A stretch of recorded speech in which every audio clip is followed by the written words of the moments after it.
सद्गुरुदेव हमें बताना चाह रहे हैं कि भक्ति बहुत प्राणी करते हैं, लेकिन भावयोगी संत अपने बच्चों को निष्ठा की भक्ति में प्रवेश करवाते हैं। जब तक भक्ति में निष्ठा का भाव नहीं है, तब तक वो अपनी भावना में जो खुद की प्रतिष्ठा चाहता है वो अलग नहीं हो सकती, और जो खुद की प्रतिष्ठा चाहता है वो निष्ठावान कभी बन ही नहीं सकता। और संत की भक्ति में यदि श्रद्धा और निष्ठा नहीं है और भक्ति कर रहे हैं तो पानी के ऊपर लकीर कर रहे हैं खाली, जो वायु के प्रवाह से मिट जाएगी। हमें तो हर एक प्राणी के हृदय के ऊपर भावों को अंकित करना है, भाव योगी के भावों को। लेकिन वो संभव कब होगा?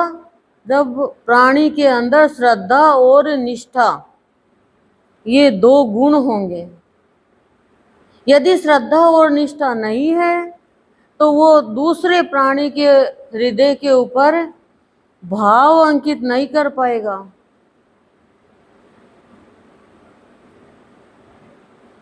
भावयोगी संत हमें राममय जीवन जीना, राममय भक्ति करना सिखाते हैं और मर्यादा की भक्ति में गोता लगवाते हैं।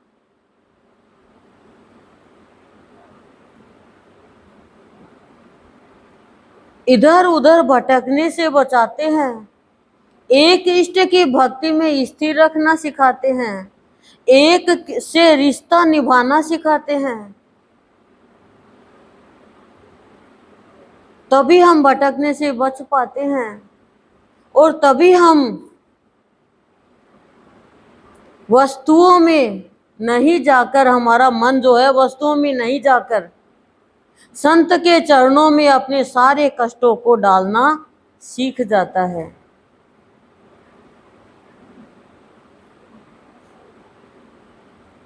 और हवन करवा रहे हैं, रोज हवन करवा रहे हैं। पहले हम महीने से करते थे, फिर 15 दिन से क्या, अब रोज भी चल रहा है। घर में रोज चलता है, 365 के 365 दिन हवन क्यों करवाते हैं? बड़ा तो होता यज्ञ, क्यों करवाते हैं? यज्ञ है, हवन है, क्योंकि भाव योगी संत हमारे गुरुदेव हमें अज्ञता से विज्ञता प्रदान करना सिखाते हैं कि अज्ञता में बने रहोगे तो अपने जीवन को नकारात्मकता में लेके जाओगे और जीवन से लाभ कुछ नहीं उठा पाओगे।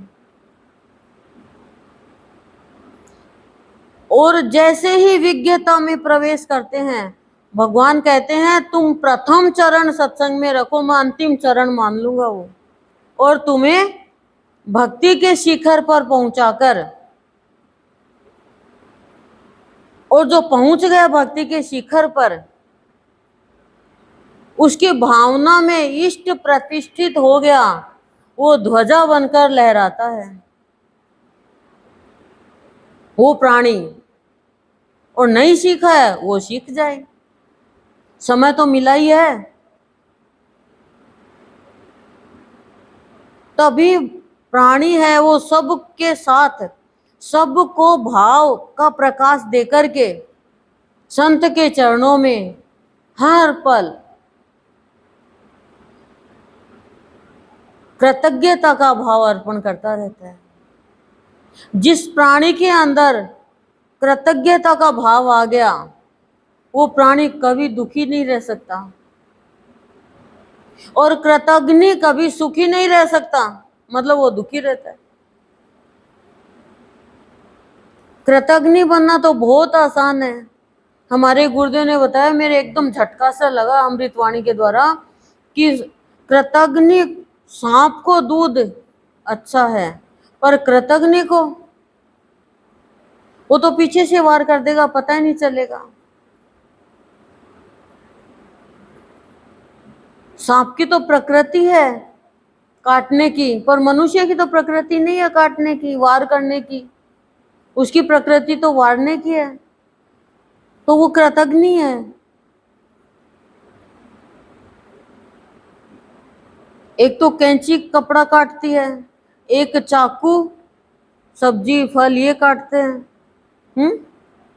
और एक तलवार मनुष्य को ही काट देती है, और एक श्रोता जो होता है वो सुपारी काटता है। एक कैरी काटने का वो होता है अचार डालने के लिए श्रोता बड़ा, वो काट देता है। लेकिन मनुष्य तो सब कुछ ही काटने लग गया, समय काट रहा है, कोई की बात काट रहा है।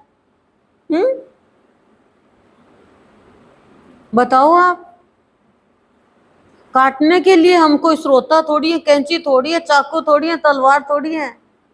हम कृतघ्न है इसलिए काटते हैं, और एक पशु भी काटता है।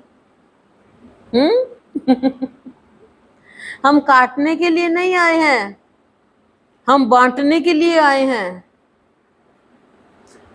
और मच्छर भी काटता वही। तो हम क्या हैं? हम मनुष्य हैं। हमें अपने अंदर सदगुरु के सत्संग में आकर देवी भाव प्रकट करना है।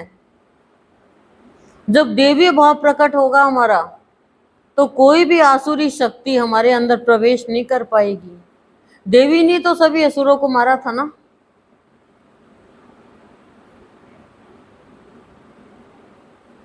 संत ने हमें ये उत्सव मनाने का जो अवसर दिया है, इन अवसर के दिनों में हमें संत से अपने मन की सही सही बात व्यक्त करनी है।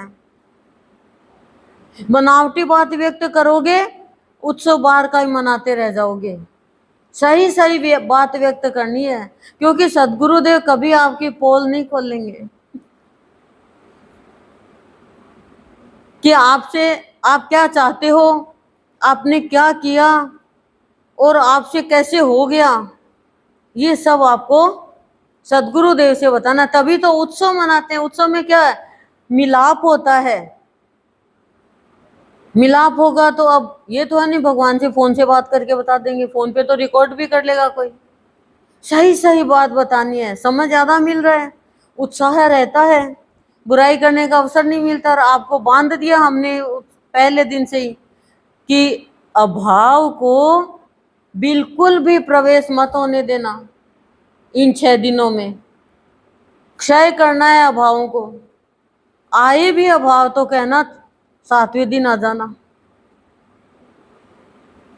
कोई आपका अपमान करे, कोई आपकी बुराई करे, कोई आपको संग में लेकर के कुछ भी मतलब आपको बात उल्टी सीधी कहे, आपकी मन चाही नहीं हो, तो भी ये बोलना कि मैं 7 दिन बाद में बदला लूंगी, अभी तो मैं भाव में रहूंगी, मेरे भावियों की संत का सत्संग है। 7 दिन बाद में 6 दिन बाद में परिवर्तन ही आ जाएगा, बदल ही जाओगे। देखो आपका जीवन बदल गया ना। छोटे से थे, अब कितने बड़े हो गए, धीरे धीरे धीरे धीरे धीरे बड़े हो गए ना। पर आत्मा वही है। कहते हैं ना इतना बड़ा हो गया लेकिन इसका बचपना नहीं गया। तो बचपना कभी जाना भी नहीं चाहिए, क्योंकि बचपना जो होता है ना वो कभी भी गरलता नहीं लेता है, सरलता में रहता है। और भगवान कहते हैं बचपन से 55 आ गई लेकिन अब भी समझ नहीं पाया प्राणी। तो कब समझेगा फिर? समझने का समय तो मनुष्य योनि में तो है। पशु भी अपनी प्रकृति के हिसाब से समझ लेता है, पर प्राणी तो प्रकृति से प्रतिकूल चलने लग गया। बोलने का तो बहुत मन कर रहा है अभी, लेकिन अब समय हो गया है।